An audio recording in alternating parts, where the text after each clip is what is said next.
Hey everybody, it's Matt and I'm back with another how-to. This time I've got a push mower. Last time we fixed the carburetor on my riding lawnmower. This time we've got a Briggs & Stratton 4.0 horsepower, 158cc small engine, and carburetor problem again.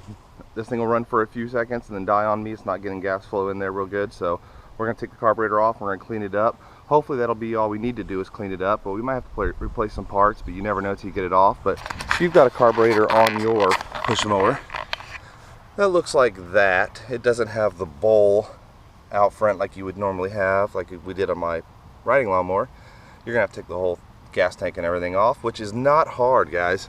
If you've got a mower that's doing this, it'll start up and run pretty good for a few seconds and then die on you. Try this out. This ain't a hard fix. You could spend up to $100 having somebody fix this, or just spend an hour or two yourself and a couple bucks on carb cleaner and do it yourself. So do it yourself, guys. And this is how you're going to do it next.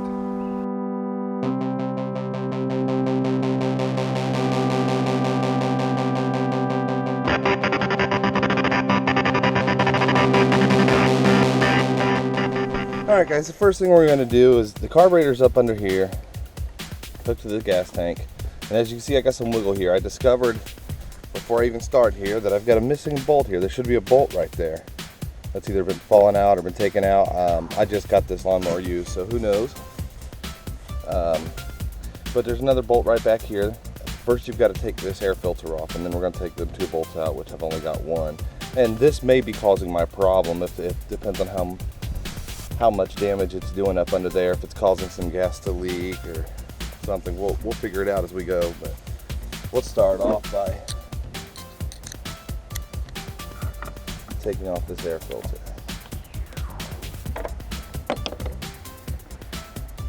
Okay, and as you can see, it's pretty dirty up under here, so I'm going to clean my air filter out, and you can replace that depending on how bad yours is.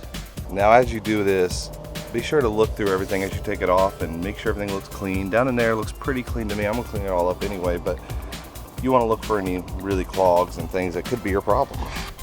Alright, next we're going to take this bolt off here, holding on the gas tank. Mine is really loose, which is a bad sign.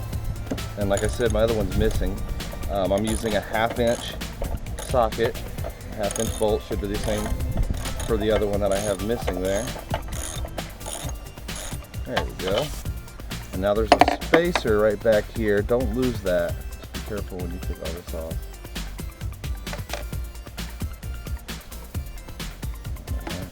Come off like that, and you want to lean it up because you got your linkage still here. You don't have to worry about all this spring and stuff like that. You just got one connection there. That's the only one you got to worry about. So just take note of that as you take it off. But if you lean it up like that, you should be able to pull it right out. Let's see, it sits right there. All right. Now as you can see, all around my connection there is filthy. And this thing wasn't bolted down really tight, so I guarantee that was my problem. Dirt and gunk was getting in there, and so I'm going to clean this thing up really good and put it back on, and I bet we should be in good shape. Also, I'm going to go ahead and drain the gas out of here. There's a little bit of gas down in there. I'm going to drain it all out, and I'm going to leave it sitting out for as long as I can and let all that dry out, just in case I got some old gas or anything like that in there. Alright, so your carb is actually right here. You've got Phillips head screws here. That one's kind of hard to see, it's so dirty.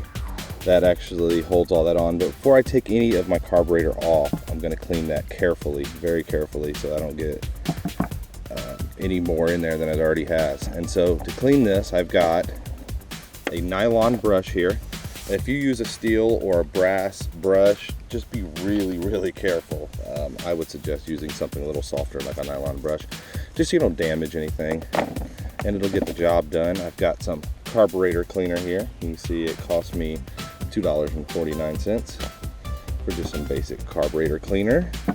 And I've got some compressed air in a can. If you've got an air compressor, that would be probably better, but I wanted to show you guys how to do it without all the fancy tools and equipment that a repair guy would have. You can do this at home. Just go to Walmart and get you some air duster here. All right, and so I'm going to very carefully brush this filth off this carburetor, this gas tank and the carburetor, and I'm going to try to brush it away from the holes and nothing goes in there. If you get a little bit in there, don't worry, you can clean it up. Just try not to. The more careful you are with this, the easier this job is going to be. But either way, it's still a pretty easy job, so don't worry. But if you're like me, it's going to be a dirty job. After just a once over, it isn't spotless, but it's way better than it was. I spent a lot of time here, making sure that's really clean. Up under that ring in there, make sure you get that good. Spray it real good with the carb cleaner, let it sit for a little bit, a few minutes, and corrode away that dirt, and then spray it in there with the air if you can, if you can't reach it. There were some spots that I actually had to carefully get with my screwdriver because my brush wouldn't reach to get some gunk off there. And so you can see it still needs cleaned up some more, but we're going to go ahead and get this off now that we've got all that debris off there. And I said it had 4 screws. There's actually 5. It was just buried under gunk. You couldn't see. You got 2 over here and 3 here. And so we're going to go ahead and take those screws out and take this carburetor off.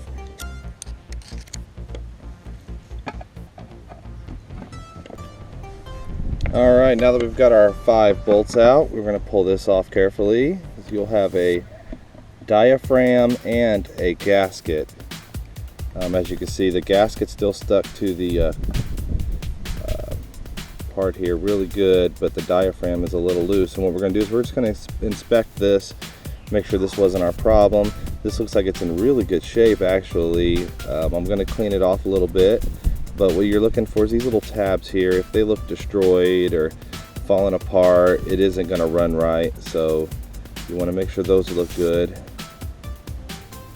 Another thing you're really looking for here, because this is likely your problem, or at least part of it, is dirt down inside there.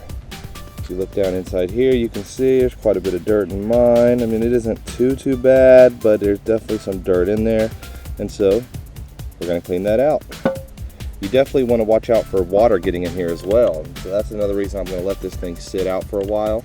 Matter of fact, I'm going to go ahead and take this cap off now, just to make sure that it does dry out really good in the couple hours that I'm going to leave it out. Alright, and so I'm going to spray some of my carb cleaner down in there. Kind of want it to puddle in there really good so it can really soak up all that dirt, really, break it up. Alright, and then we're going to do the same under here. You got a screen here on this part. You can blow through it and maybe put some cloth or something clean and on your mouth and blow through it, or blow through it with the air and see if air comes through it. If air goes through it, then you're fine. You see mine's got a little dirt on the outside, and most time it'll collect on the outside. That's what you want. You don't want it all up in there. That's a little dirt here. And there's another screen right there on the tip of that you do the same thing with. So really just want to make sure everything's clean in here and free of debris, can flow air well. So I'm going to use my air, and I'm going to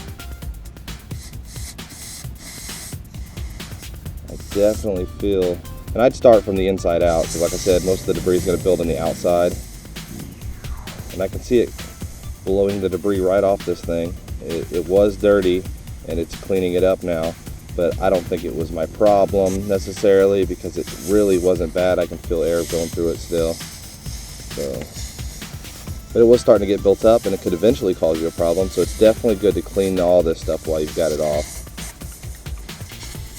We're going to do the same here and just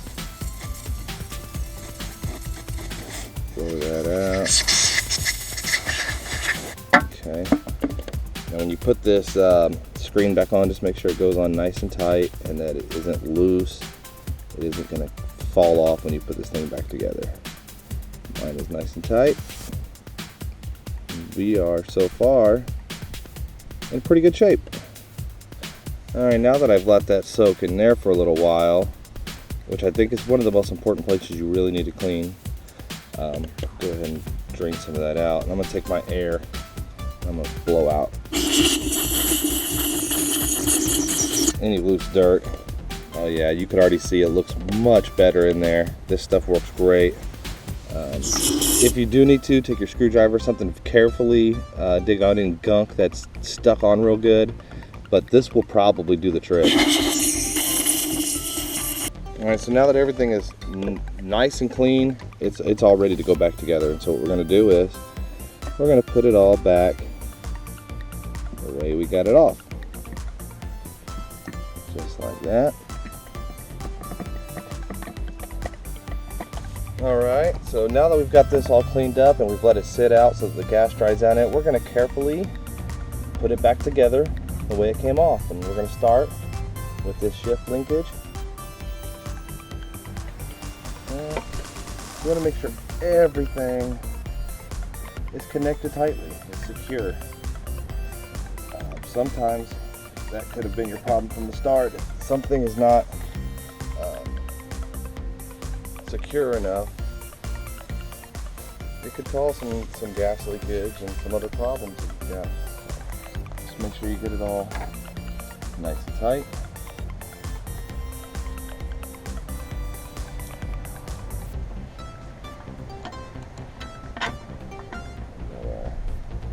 All right, so I got some gas in it now. I'm gonna give it a few primes here.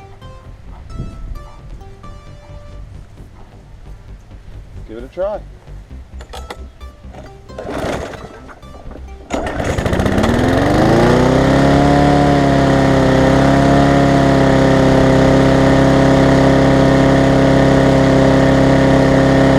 All right, there you have it, guys. I got a push more running, and all it needed was a carburetor clean and fastening, tightening up of the carburetor and the gas tank.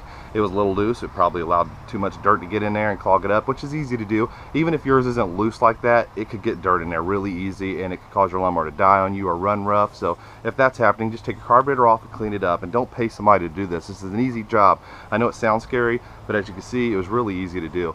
And now I've got a running mower, and I want to thank my brother for giving me the mower for free because it didn't run. SpocXLI is his YouTube. Please check his stuff out. And thanks for watching, guys, and I hope you learned something. I hope this helps you guys, and we'll see you next time. Peace!